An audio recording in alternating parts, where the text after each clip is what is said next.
गावात पाणी येईल पाणी येईल पाणी येईल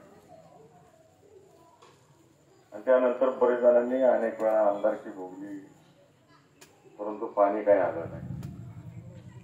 खऱ्या अर्थाने जर या 36 गावात आणि आपल्या सोलापूर जिल्ह्यातील दुष्काळी भागात पाणी आणायचं असेल तर आदरणीय विजयसिंह मोहिते पाटील साहेबांनी जे प्रस्ताव मांडला होता आणि शासनाकडून मंजूर करून घेतला, केवळ राजकारण म्हणून त्याला कधी निधी मिळाला नाही.